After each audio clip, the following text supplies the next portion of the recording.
Good morning friends, मैं अरविंद गौड़ सावी institute की online nursing classes में आपका स्वागत करता हूं। लास्ट क्लास में अपन ने दो कंजेनिटल हार्ट डिसीज के बारे में डिस्कस किया था। एक तो कंजेनिटल हार्ट डिसीज जो थी वह थी अपने वीएसडी और दूसरी थी एएसडी। ठीक है, तो आज अपन नेक्स्ट अपनी कंजेनिटल हार्ट डिसीज के बारे में डिस्कस करने जा रहे हैं, वो है टेट्रालॉजी ऑफ फैलोट। ठीक है, तो अपनी नेक्स्ट कंजेनिटल डिसीज जो मोस्टली बच्चों के अंदर जन्म से ही पाई जाने वाली डिसीज है, उसका नाम है टेट्रोलॉजी ऑफ फैलोट, टीओएफ के नाम से जानते हैं अपन। ठीक है, तो उसकी डेफिनेशन क्या होती है? टीओएफ जो होती है उसके अंदर टीओएफ कोई एक डिसीज नहीं है, वो 3 से 4 डिसीज का जो है कॉम्बिनेशन होता है, जिसके अंदर क्या है कि अपन को 4 प्रकार की हार्ट डिफेक्ट दिखाई देते हैं। हार्ट से संबंधित डिसीज एक साथ दिखाई देती है, एक कॉम्बिनेशन में दिखाई देती है। एक ही साथ में जो है 4 4 डिसीज की जो कॉम्बिनेशन है वह दिखाई देता है, उसे अपन बोलेंगे टेट्रालॉजी ऑफ फैलोट। ठीक है, टेट्रालॉजी में सामान्यतः 4 प्रकार की असमानताएं पाई जाती है, मतलब हार्ट के अंदर जो है 4 प्रकार की डिफॉर्मिटी डिफेक्ट पाए जाते हैं। पहला डिफेक्ट क्या है कि large VSD, ventricular septal defect. मैंने आपको पढ़ा रखा है वेंट्रिकुलर सेप्टल डिफेक्ट क्या होता है। तो पहला क्या डिफॉर्मिटी दिखी देगी हार्ट के अंदर, वो है लार्ज वीएसडी, मतलब जो वेंट्रिकुलर सेप्टल डिफेक्ट है, जो हॉल है वो बड़ा होगा, लार्ज होगा, स्मॉल नहीं होगा। ठीक है, दूसरी कंडीशन क्या दिखाई देगी कि पल्मोनरी स्टेनोसिस। ठीक है, पल्मोनरी स्टेनोसिस अभी क्या होता है कि जो अपनी पल्मोनरी आर्टरी होती है, ठीक है, तो पल्मोनरी आर्टरी क्या होती है, क्या करती है कि जो डिऑक्सीनेटेड ब्लड है उसको राइट वेंट्रिकल से लंग्स तक लेके जाती है। ठीक है, तो पल्मोनरी आर्टरी के अंदर क्या होगा कि स्टेनोसिस हो जाएगा, मतलब पल्मोनरी आर्टरी दब जाएगी, छोटी हो जाएगी, मतलब उसके अंदर दबाव आ जाएगा, पल्मोनरी आर्टरी दब जाएगी, मतलब सिकुड़ जाएगी, स्टेनोसिस हो जाएगा उसके अंदर। ठीक है, नेक्स्ट है ओवर रीडिंग अओर्टा। ठीक है, ओवर रीडिंग अओर्टा का मतलब क्या होता है कि अओर्टा जो है उसके अंदर ओवर रीडिंग हो जाएगी, मतलब समझ लेते हैं कि यदि बहुत ज़्यादा पानी किसी नल के अंदर डालें तो नल क्या होता है, फूल जाता है वो। ठीक है, तो अओर्टा उसी प्रकार जो है फूल जाएगा, एक छतरी नुमा आकार ले लेगा। ठीक है, अओर्टा की जो वॉल्व है वह फूल जाएगी, ओवर रीडिंग हो जाएगी। ठीक है, नेक्स्ट कंडीशन अपन को क्या दिखाई देगी, राइट वेंट्रिकल हाइपरट्रॉफी। ठीक है, तो राइट वेंट्रिकल जो होगा उसका हाइपरट्रॉफी हो जाएगी, उसकी साइज एंड शेप बढ़ जाएगा, उसकी हाइपरट्रॉफी फूल जाएगा, वो भी उसकी हाइपरट्रॉफी हो जाएगी। ठीक है, तो ये 4 कंडीशन जो है टेट्रालॉजी ऑफ फैलोट में दिखाई देती है। ठीक है, टोटल कंजेनिटल हार्ट डिसीज जितने भी केस आते हैं उनमें से 6 से 10% ऐसे केसेज होते हैं तो टेट्रालॉजी ऑफ फैलोट के होते ही होते हैं, लगभग 6 से 10% इसका रेशियो है। ठीक है, तो आगे अपन इन चारों जो डिसीज है जो टेट्रालॉजी ऑफ फैलोट में दिखाई देती है, इन चारों के बारे में थोड़ा थोड़ा आगे डिस्कस करते हैं। ठीक है, ये देखो, ये जो है नॉर्मल हार्ट है अपना। ठीक है, और ये टेट्रालॉजी ऑफ फैलोट हार्ट है, इसके अंदर 4 कंडीशन होती है। एक तो देखो ये कंडीशन, ठीक है, वेंट्रिकुलर सेप्टल डिफेक्ट, मैंने आपको बताया था वेंट्रिकुलर सेप्टल डिफेक्ट होगा, हॉल हो जाएगा। दूसरा राइट वेंट्रिकल हाइपरट्रॉफी। ठीक है, राइट वेंट्रिकल कौन किधर है, ये राइट वेंट्रिकल है ना, तो राइट वेंट्रिकल फूल गया है, इसकी हाइपरट्रॉफी हो गई, बढ़ गया है राइट वेंट्रिकल।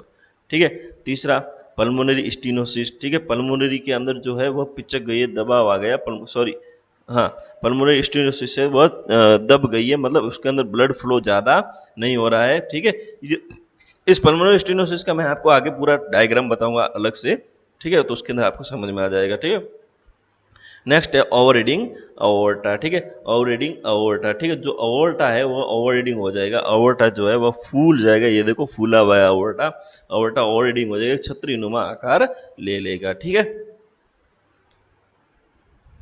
नेक्स्ट अपन साइन एंड सिम्टम्स, मतलब इस डिसीज के कौन कौन से साइन एंड सिम्टम्स दिखाई देते हैं। ठीक है, साइन एंड सिम्टम्स देखने से पहले अपन एक बार इसकी पैथोफिजियोलॉजी देख लेते हैं, तो थोड़ा आसानी से जो है साइन एंड सिम्टम्स आपको समझ में आएंगे। ठीक है, तो पैथोफिजियोलॉजी देखते हैं। पैथोफिजियोलॉजी का पहला पॉइंट क्या बोल रहा है, ऊपरी एवं निचली महाशिराओं। महाशिराओं का मतलब क्या है कि बहुत सी वेन्स, ठीक है, वेन्स या वेन्स को जो बहुत ज़्यादा वेन्स होती है उनको महाशिराएं कहते हैं। ऊपरी एवं निचली महाशिराओं द्वारा डीऑक्सीनेटेड ब्लड, ठीक है, महाशिरा, सॉरी वेन्स नहीं, आर्टरीज कहेंगे, बहुत ज़्यादा मात्रा में आर्टरीज होती है उसे बोलते हैं महाशिराएं। ठीक है, तो ऊपरी और निचली जो आर्टरीज होती है वो क्या करती है, डीऑक्सीनेटेड ब्लड को सामान्य रूप में, जब हार्ट सामान्य होता है, अंदर डिसीज कोई भी डिसीज नहीं होती हार्ट से संबंधित, मैंने आपको बताया था कि जो आर्टरीज होती है पूरे बॉडी से जो है वह डीऑक्सीनेटेड ब्लड को कहाँ लाकर डालती है, राइट एट्रियम में, दाएं आलिंद में, राइट एंट्री में लाकर डालती है। ठीक है, डायलिन राइट एट्रियम से राइट वेंट्रिकल में पहुंचने वाले रक्त ब्लड को शुद्धिकरण हेतु फेफड़ों में भेजने के लिए फुफ्फुस धमनी पल्मोनरी आर्टरी। ठीक है, तो देखो उसके बाद क्या होता है, राइट एट्रियम ब्लड आता है नॉर्मल कंडीशन में, तो राइट एट्रियम से राइट वेंट्रिकल के अंदर जाता है ब्लड, जाता है कि नहीं जाता है, राइट वेंट्रिकल के अंदर ब्लड जाएगा, तो राइट वेंट्रिकल से पल्मोनरी आर्टरी द्वारा ब्लड कहाँ जाता है, पल्मोनरी आर्टरी द्वारा लंग्स में जाता है। क्यों जाता है, प्यूरिफाई होने के लिए, शुद्धिकरण होने के लिए, ब्लड की प्यूरिफाई होने के लिए जाता है। ठीक है, लेकिन अब यहाँ इस कंडीशन में क्या हो रहा है कि पल्मोनरी आर्टरी जो है उसके अंदर क्या स्टीनोसिस हो रहा है। ठीक है, पल्मोनरी आर्टरी के अंदर ब्लड कम मात्रा में जाएगा, संकीर्णता, संकीर्ण हो रहा है, अपन बोलते हैं संकीर्ण, सिकुड़ गया है, संकीर्ण हो गया, सिकुड़ गया है। ठीक है, तो संकीर्णता के कारण क्या हो, राइट एट्रियम में अधिक दबाव लगना पड़ता है। ठीक है, तो देखो एक टैंक पानी से फुल भरा है और ऊपर से प्रेशर आ रहा है टैंक में। ठीक है, ऊपर से टैंक में प्रेशर आ रहा है और आगे जो है वो पाइप को अपन ने क्या कर दिया, सिकुड़ा दिया है, पाइप को दबा दिया है। ठीक है, तो प्रेशर कहाँ ज्यादा पड़ेगा, अधिक दबाव कहाँ ज्यादा, टैंक के अंदर पड़ेगा ना। उसी पर राइट एट्रियम ब्लड से पूरा भरा हुआ है, आगे पल्मोनरी आर्टरी के अंदर स्टीनोसिस हो गया, संकीर्णता हो गई, सिकुड़ गई है, तो जो राइट एट्रियम के ऊपर अधिक दबाव पड़ेगा, स्वाभाविक है। ठीक है, अधिक दबाव लगाना पड़ेगा उसको, क्यों, क्योंकि ब्लड को आगे भेजना है तो अधिक दबाव लगाना पड़ेगा, जिसके कारण उसके आकार में वृद्धि हो जाती है। ठीक है, देखो राइट एट्रियम की हाइपरट्रोफी कैसे हुई है, राइट एट्रियम के अंदर ब्लड आ रहा है, ठीक है, राइट एट्रियम से राइट वेंट्रिकल के अंदर ब्लड जा रहा है, ठीक है, लेकिन राइट वेंट्रिकल से आगे पल्मोनरी आर्टरी जो है वह सिकुड़ गई है, उसके अंदर संकीर्णता आगे स्टीनोसिस हो गया है। ठीक है, तो राइट वेंट्रिकल ब्लड से फुल भरा हुआ है, ठीक है, आगे ब्लड जा नहीं रहा है, तो राइट एट्रियम को क्या है, अंदर जैसे जैसे ब्लड आएगा वैसे वैसे उसके ऊपर प्रेशर पड़ेगा। अभी प्रेशर पड़ेगा तो राइट एट्रियम, ठीक है, तो इसके कारण क्या होगा कि राइट एट्रियम का ऊपर दबाव पड़ेगा, इसके कारण क्या होगा, राइट साइड ऑफ हार्ट होगा। ठीक है, मोस्टली राइट एट्रियम के अंदर हाइपरट्रॉफी होती है, लेकिन राइट साइड ऑफ जितना भी हार्ट होता है, राइट एट्रियम, राइट वेंट्रिकल, ठीक है, दोनों के अंदर जो है हाइपरट्रॉफी अपन को दिखाई देती है, आकार में वृद्धि हो जाती है, हाइपरट्रॉफी अपन को दिखाई देगी, राइट एट्रियम और राइट वेंट्रिकल। ठीक है, देखो जैसे मैंने आपको यहाँ बताया था कि राइट वेंट्रिकल हाइपरट्रॉफी, ठीक है, राइट एट्रियम का भी साथ में हाइपरट्रॉफी होगा, लेकिन डायग्राम में नहीं दिखाया गया है। तो राइट वेंट्रिकल और राइट एट्रियम दोनों का हाइपरट्रॉफी होगा, लेकिन मोस्टली जो है राइट वेंट्रिकल के अंदर हाइपरट्रॉफी दिखाई देगा। ठीक है, सॉरी, राइट एट्रियम के अंदर नहीं हाइपरट्रॉफी दिखाई देगा, यहाँ पर थोड़ा सा गलत छप गया है, राइट एट्रियम नहीं होगा, राइट वेंट्रिकल होगा। ठीक है, इसको थोड़ा सा चेंज कर देते हैं अपन, राइट वेंट्रिकल होगा यहाँ पर। ठीक है,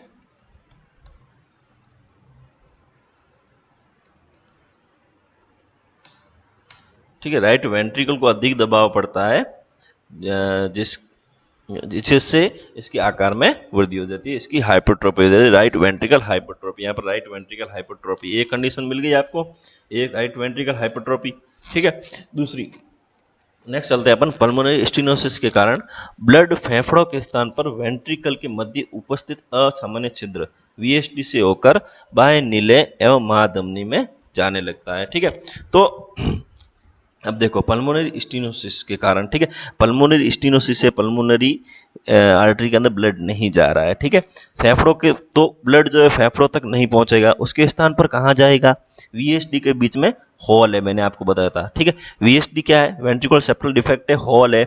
तो यहाँ पर देखो वीएसडी नॉर्मली क्या होता है कि लेफ्ट वेंट्रिकल से ब्लड जो है राइट वेंट्रिकल में आता है। ठीक है, लेकिन यहाँ पर पल्मोनरी स्टीनोसिस है, ध्यान से सुनना, बाद में आपको डाउट रहेगा यहाँ पर।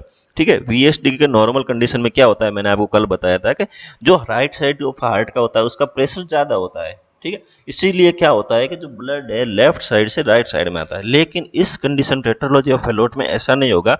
इसके अंदर क्या होगा, लेफ्ट साइड से ब्लड जो है वह राइट साइड में जाएगा, सॉरी, राइट साइड से जो ब्लड है वह लेफ्ट साइड में जाएगा। इसके अंदर लेफ्ट साइड से राइट साइड में ब्लड नहीं आएगा जो नॉर्मल वीएसडी के अंदर होता है। इसके अंदर क्या होगा कि ब्लड जो है राइट साइड से लेफ्ट साइड में जाएगा। क्यों, क्योंकि जो राइट वेंट्रिकल है वो पूरा ब्लड से भर गया है।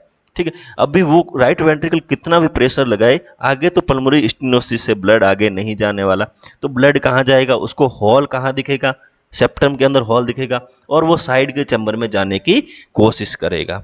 ठीक है, जैसे देखो अब एक टैंक है, ठीक है, उस टैंक को बीच में अपने सेप्टम लगा दिया है और सेप्टम के अंदर होल कर दिया है। ठीक है, अभी राइट साइड के अंदर जो है वो पूरा पानी भर दिया, आगे नल लगा दिया, नल सिकुड़ा हुआ है, ठीक है, बूंद बूंद पानी आ रहा है समझ लो नल से। ठीक है, तो अपन ने राइट साइड के ऊपर प्रेशर मारा है। ठीक है, प्रेशर राइट साइड का ज्यादा होता है हार्ट का ना, तो राइट साइड के ऊपर अपन ने प्रेशर मारा है, प्रेशर मारा है तो ब्लड आगे, सॉरी पानी जो टैंक से नल के द्वारा आगे तो नहीं जा सकता, तो उसको क्या छेद दिखा है, तो छेद से वो लेफ्ट साइड में जाने की कोशिश करेगा। उसी प्रकार ब्लड जो है वो लेफ्ट साइड में जाएगा, और जो डीऑक्सीजनेटेड ब्लड है वो लेफ्ट साइड ऑफ हार्ट जहां पर ऑक्सीजनेटेड ब्लड रहता है नॉर्मली उधर चला जाएगा और एवं अओर्टा में जाने लगेगा। ठीक है, तो लेफ्ट साइड में यदि ब्लड जाएगा तो लेफ्ट साइड से कहाँ जाता है ब्लड, अओर्टा में, अओर्टा से कहाँ जाता है, पूरे बॉडी के अंदर ब्लड सप्लाई होती है। ठीक है, अओर्टा में जाने लगता है राइट टू लेफ्ट शंट, ठीक है, उस तरफ जाने लगेगा, और डीऑक्सीजनेटेड ब्लड क्या होगा, डीऑक्सीजनेटेड ब्लड की आपूर्ति के कारण शरीर नीला पड़ जाएगा, साइनोसिस हो जाएगा पेशेंट को। ठीक है, नेक्स्ट कंडीशन देखते हैं पैथोफिजियोलॉजी। डीऑक्सीजनेटेड ब्लड की आपूर्ति के कारण ऑक्सीजन की कमी की पूर्ति हेतु शरीर अधिक संख्या में लाल रक्त कणिकाएं आरबीसी का निर्माण करने लगता है। ठीक है, अब डीऑक्सीजनेटेड ब्लड शरीर में पहुंच गया है, तो ऑक्सीजनेटेड ब्लड है नहीं, ठीक है, बेबी साइनोटिक कंडीशन में है, तो उस कंडीशन में क्या करेगा कि शरीर जो है ऑक्सीजन की कमी होगी ना, डीऑक्सीजनेटेड ब्लड है पूरी बॉडी के अंदर, तो ऑक्सीजन की तो कमी होगी, तो ऑक्सीजन की पूर्ति के लिए क्या करेगा, वो कंटिन्यूस बहुत अधिक संख्या में आरबीसी बनाना शुरू कर देगा। ठीक है, नॉर्मल आरबीसी कब बनती है कि आरबीसी जो है वह 120 दिन के अंदर डेथ होती है और उसके बाद नहीं बनती है, लेकिन यहाँ पर ऑक्सीजन की कमी है। ठीक है, अब नॉर्मल कंडीशन में ऑक्सीजन की कमी के कंडीशन में आरबीसी जो है वह बहुत ज्यादा मात्रा में निर्माण होने लगती है। ठीक है, तो बहुत ज्यादा मात्रा में आरबीसी का निर्माण होने लगेगा, और आरबीसी का बहुत अधिक संख्या में निर्माण होने लगेगा तो ब्लड जो है वह गाढ़ा हो जाएगा। ठीक है, आरबीसी की मात्रा बढ़ेगी ब्लड के अंदर, तो ब्लड जो है वो गाढ़ा होगा। जैसे देखो पानी है, पानी के अंदर अपन शक्कर बहुत ज्यादा डालेंगे, डालते ही जाएंगे, एक समय ऐसा आएगा जब पानी जो है वह गाढ़ा हो जाएगा पतले से। तो ठीक है, तो उसी प्रकार आरबीसी संख्या बढ़ेगी बहुत ज्यादा मात्रा में, तो लाल रक्त कणिकाओं की संख्या बढ़ेगी तो ब्लड जो है वह गाढ़ा हो जाएगा। ठीक है, और ब्लड गाढ़ा होगा तो पतला जो ब्लड होगा वो जल्दी बहाव कर सकता है, पतला तरल है वो जल्दी बहाव करता है, और गाढ़ा तरल है वो धीरे बहाव करता है। तो गाढ़ा ब्लड होगा तो वो उसकी गति भी कम हो जाएगी और अपन को निम्न कॉम्प्लिकेशन दिखाई देंगे, और टेट्रोलॉजी ऑफ फैलोट के और बहुत साइन ऑफ सिम्टम्स अपन को दिखाई देंगे, और कॉम्प्लिकेशन भी दिखाई देंगे जैसे एम्बोलिज्म, ठीक है, सेरेब्रोवास्कुलर आदि कॉम्प्लिकेशंस अपन को दिखाई देंगे। ठीक है, अब चलते हैं इसके साइन ऑफ सिम्टम्स पर। आई होप आपको पैथोफिजियोलॉजी समझ में आ गई होंगी। ठीक है, साइन ऑफ सिम्टम्स, पहला साइनोसिस क्यों होता है कि ब्लड जो है वह राइट वेंट्रिकल से लेफ्ट वेंट्रिकल के अंदर जा रहा था, और लेफ्ट वेंट्रिकल से अओर्टा के अंदर डीऑक्सीजनेटेड ब्लड जा रहा था, तो पेशेंट को साइनोसिस होगा। आरबीसी की संख्या में कमी नहीं होगा, यहाँ पर आरबीसी संख्या में बढ़ोतरी होगा, जो मैंने मिस्टेक से लिख दिया। ठीक है, आरबीसी की संख्या इंक्रीज होगी, बढ़ेगी, वो भी मैंने आपको पैथोफिजियोलॉजी में बता दिया है। ये कमी काट के इसको बढ़ाना, ठीक है, संख्या में बढ़ोतरी कर देना, ठीक है, इंक्रीज कर देना। ठीक है, ठीक है, संख्या हाई होगी, बढ़ेगी, इंक्रीज होगी। ठीक है, नेक्स्ट शारीरिक श्रम करने में सांस में तकलीफ। ठीक है, ये तो मैंने आपको लास्ट डिसीज में बता दिया, वीएसडी की कंडीशन है तो सांस लेने में तकलीफ। ठीक है, तेज सांस, टेकेपनिया भी होगा, कभी कभी चिड़चिड़ापन भी होगा, और बेबी का ग्रोथ है वह लो होगा, ब्रेस्ट फीडिंग नहीं कर पाएगा तो ग्रोथ लो होगा। ठीक है, नेक्स्ट चलते हैं अपन इसके मेडिकल मैनेजमेंट। ठीक है, तो मेडिकल मैनेजमेंट ज़्यादा कुछ नहीं है, इसके अंदर सर्जिकल मैनेजमेंट ही कर सकते हैं, मेडिकल मैनेजमेंट नहीं कर सकते, लेकिन मेडिकल मैनेजमेंट अपन सपोर्टिव मैनेजमेंट कर सकते हैं, बेबी के लिए, बेबी को सपोर्ट दे सकते हैं, बेबी के लिए सपोर्टिव मैनेजमेंट अपन कर सकते हैं। ठीक है, तो सबसे पहला क्या करेंगे, O2 एडमिनिस्टर करेंगे। क्यों, क्योंकि बेबी के बॉडी के अंदर डीऑक्सीजनेटेड ब्लड है, ठीक है, साइनोटिक कंडीशन है, बेबी को ऑक्सीजन नहीं है वो बॉडी में पर्याप्त, तो O2 अपन जो है एडमिनिस्टर करेंगे। दूसरा आई fluid, observe growth of child, baby की ग्रोथ हो रही है नहीं हो रही है, ऑब्जर्व साइनोसिस, कितने % साइनोसिस है, कहाँ कहाँ पर साइनोसिस है, ठीक है, पूरे बॉडी पर है या हाथ पैर पर है, कैसा साइनोसिस है, एक्रोसाइनोसिस है या फुल साइनोसिस है, कैसा है वो अपन ऑब्जर्व करेंगे। ठीक है, नेक्स्ट है इसका सर्जिकल मैनेजमेंट। ठीक है, मेडिकल मैनेजमेंट है अपन सिर्फ सपोर्ट देंगे इन 4 चीजों से। ठीक है, उसके बाद next surgical management. Surgical management में अपन जो है 2 प्रकार का मैनेजमेंट करता है। ठीक है, पहला करते हैं पैलिएटिव सर्जरी। पैलिएटिव सर्जरी क्या होता है कि पैलिएटिव सर्जरी का मतलब ये होता है कि पैलिएटिव सर्जरी के अंदर क्या करते हैं अपन, पेशेंट को ओनली फॉर सपोर्ट देते हैं कुछ समय के लिए। ठीक है, ये जो है लॉन्ग टाइम के लिए नहीं है पैलिएटिव सर्जरी, कुछ समय के लिए अपन पेशेंट को सपोर्ट दे सकते हैं। ठीक है, तो पैलिएटिव सर्जरी के अंदर अपन क्या करते हैं कि पल्मोनरी आर्टरी रक्त प्रवाह में वृद्धि एवं रोगों के लक्षणों की तीव्रता में कमी लाने, ठीक है, रोग के जो TOF के जो साइन एंड सिम्टम्स है ना, उसके अंदर उसके लक्षण है, उसके साइन एंड सिम्टम्स, उसके अंदर कमी लाने के कारण पैलिएटिव सर्जरी की जाती है। ठीक है, जिसके तहत अओर्टा पल्मोनरी के मध्य शंट अओर्टा पल्मोनरी बनाया जाता है। पैलिएटिव सर्जरी की तरफ निम्न में से किसी एक प्रक्रिया की जाती है। ठीक है, शंट का मतलब क्या होता है, किसी एक पाइप के द्वारा, ठीक है, दोनों, ठीक है, जैसे इसके अंदर क्या करेंगे अपन, पल्मोनरी वेन, ध्यान रखना पल्मोनरी आर्टरी के अंदर नहीं करेंगे। पल्मोनरी आर्टरी के अंदर डीऑक्सीनेटेड ब्लड है, डीऑक्सीनेटेड ब्लड तो जा रहा है ऑलरेडी, डीऑक्सीनेटेड ब्लड नहीं चाहिए, कौन सा चाहिए, ऑक्सीनेटेड ब्लड। ठीक है, लंग्स से ऑक्सीनेटेड ब्लड कौन लेके आ रहा है, पल्मोनरी वेन। ठीक है, लंग्स से हार्ट तक डीऑक्सीनेटेड ब्लड कौन लेके आता है, पल्मोनरी वेन लेके आती है। तो पल्मोनरी वेन के अंदर एक हॉल करेंगे और दूसरा हॉल करेंगे अओर्टा के अंदर, और एक नली नुमा स्ट्रक्चर के द्वारा जो है पल्मोनरी वेन और अओर्टा को अपन जोड़ देंगे। ठीक है, तो पल्मोनरी वेन और अओर्टा को अपन जोड़ देंगे तो क्या होगा कि जो ऑक्सीजन ब्लड है सीधा अओर्टा के अंदर जाएगा। ठीक है, ये कुछ समय तक है, पेशेंट की रिलैक्स पाने के लिए कुछ समय तक किया जाता है, लॉन्ग टर्म के लिए नहीं कर सकते अपन। ठीक है, लॉन्ग टर्म के लिए यदि अपन करेंगे तो लॉन्ग टर्म के लिए करेंगे तो और भी अधिक कॉम्प्लिकेशन अपन को दिखाई देने लग सकते हैं। क्यों, क्योंकि बाद में हार्ट का तो काम खत्म हो जाएगा। ठीक है, लंग से ब्लड आ रहा है, right left side of heart का काम खत्म हो जाएगा। ठीक है, तो लेफ्ट साइड का हार्ट धीरे धीरे काम करना बंद कर देगा, तो पेशेंट को और कॉम्प्लिकेशन दिखाई देने लग सकते हैं। इसलिए जो है सपोर्ट के लिए अपन करेंगे। ठीक है, तो इसके अंदर तीन प्रकार के संट बनाए जाते हैं। पहला है वाटर स्टोन संट, इसके अंदर क्या कहेंगे, असेंडिंग अओर्टा और राइट पल्मोनरी आर्टरी के मध्य संट। ठीक है, मेरे को नहीं लगता इसके अंदर आपको कुछ समझाने की जरूरत है, एनाटॉमी अच्छे से पढ़ी है आपने, तो आपको ये तीनों ही संट समझ में आ जाएंगे। ठीक है, पहला वाटर स्टोन संट, असेंडिंग अओर्टा और राइट पल्मोनरी आर्टरी के बीच में संट बनाएंगे। दूसरी है ब्लेलॉक ट्यूजिंग संट, इसके अंदर क्या करेंगे, सब क्लेविन एंड पल्मोनरी आर्टरी के मध्य संट बनाएंगे।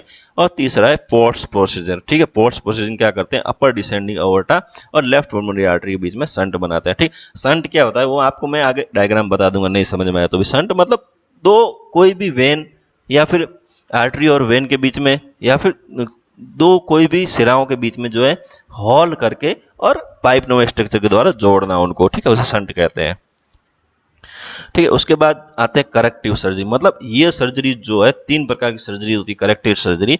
ये सर्जरी जो है पेशेंट को जो है लॉन्ग टर्म के लिए की जाती है, टेट्रालॉजी ऑफ फेलोर से पूर्ण रूप से ठीक होने के लिए, पूर्ण ट्रीटमेंट के लिए। ठीक है, परमानेंट मैनेजमेंट अपन बोल सकते हैं, या फिर परमानेंट सर्जरी होती है ये। इसको वापस जो है कुछ समय तक के लिए परमानेंट सर्जरी होती है, हार्ट वापस कार्य करना, नॉर्मली फंक्शन करना शुरू कर देता है। ठीक है, तो पहला क्या है, मैंने आपको VSD के अंदर ये सर्जरी बताई थी। ठीक है, पैच क्लोजर ऑफ VSD। ठीक है, तो इस प्रकार जो है जहां पर वेंट्रिकोसेप्टल डिफेक्ट होता है वहां पर पैच लगा दिया जाता है, तो क्या ब्लड इधर से उधर फ्लो नहीं होगा। ठीक है, देख लो डायग्राम में अच्छे से, ये पैच लगाया हुआ है, इस प्रकार पैच लगा देते हैं अपन, तो ब्लड जो है इस साइड से उस साइड फ्लो नहीं करेगा। ठीक है, नेक्स्ट है ओपनिंग ऑफ स्टेनोस्ड पल्मोनरी वॉल्व। ठीक है, तो देखो मैंने आपको बताया था पल्मोनरी स्टेनोसिस, एक बताया था ना आपको मैंने, पैथोफिजियोलॉजी में बताया था पल्मोनरी स्टेनोसिस होता है। ठीक है, यहाँ पे टेट्रोलॉजी ऑफ फेलोर में एक डिसीज मैंने आपको बताई थी, पल्मोनरी स्टेनोसिस। ठीक है, तो नॉर्मली जो है ओपन पल्मोनरी, ये पल्मोनरी वॉल्व है, पल्मोनरी, यहाँ पर देखो इसको जूम, ये पल्मोनरी आर्टरी है, पल्मोनरी आर्टरी को जूम करके दिखाया गया है यहाँ पर, देखो पल्मोनरी वॉल्व को, पल्मोनरी आर्टरी के पल्मोनरी वॉल्व को यहाँ पर जूम करके दिखाया गया है। ठीक है, तो जूम करके दिखाया गया हुआ है, तो देखो यहाँ पर के ये देखो ब्लैकिश आपको दिख रहा है ना, मतलब पल्मोनरी वाल्व नॉर्मल कंडीशन में इतना खुला हुआ है तो ब्लड कितना जाएगा आप समझ सकते हो। ठीक है, लेकिन पल्मोनरी स्टेनोसिस में क्या हो रहा है, ये बर्ड के पूरा वॉल्व को बंद कर दिया और इतना सा खुला हुआ था, इसमें से ब्लड बहुत कम मात्रा में जाएगा। ठीक है, तो इस प्रकार पल्मोनरी स्टेनोसिस हो गई है, तो इस कंडीशन में अपन क्या करेंगे, हार्ट को ओपन करेंगे और पल्मोनरी आर्टरी के अंदर जो है इस स्टेनोसिस को हटाएंगे। ठीक है, जिससे ब्लड फ्लो आसानी से हो सके। नेक्स्ट तीसरी जो है वो है अओर्टा पल्मोनरी शंट। ठीक है, ये शंट, ये देखो इस प्रकार जो है अओर्टा पल्मोनरी शंट बनाया जाता है पल्मोनरी वेन और अओर्टा के बीच में, जिससे जो है ऑक्सीजनेटेड ब्लड बॉडी तक पहुंच सकते हैं। ये जो है वह क्यूरेटिव सर्जरी में भी आता है, कुछ समय के अंदर परमानेंट भी किया जाता है कुछ कंडीशन में, और कुछ कंडीशन में जो है यह टेम्परेरी भी किया जाता है। ठीक है, यदि पेशेंट को प्रॉब्लम नहीं हो, हार्ट से कॉम्प्लिकेशन, ज़्यादा हार्ट की कॉम्प्लिकेशन नहीं हो, तो अपन परमानेंट भी कर सकते हैं, लेकिन मोस्टली जो है इसको टेम्परेरी किया जाता है। Okay students, thank you. आज के टॉपिक टेट्रोलॉजी ऑफ फैलोट में यदि आपको कुछ डाउट हो, समझ में नहीं आया हो, तो एएनयू में 5 to 7 PM तक आपके ऑनलाइन ग्रुप के अंदर आप जो है मेरे से डिस्कस कर सकते हो। ठीक है, यदि कोई भी डाउट हो, कोई भी समस्या, कोई भी प्रॉब्लम हो, तो आप मेरे से डिस्कस कर सकते हो। ठीक है, और ये जो लिंक है, इस लिंक के द्वारा जो है आप सीधा पीडियाट्रिक के ऑनलाइन क्लासेज जो प्लेलिस्ट है उसके अंदर पहुंच सकते हो और सारी क्लासेज देख सकते हो। ठीक है, ओके, थैंक यू स्टूडेंट्स।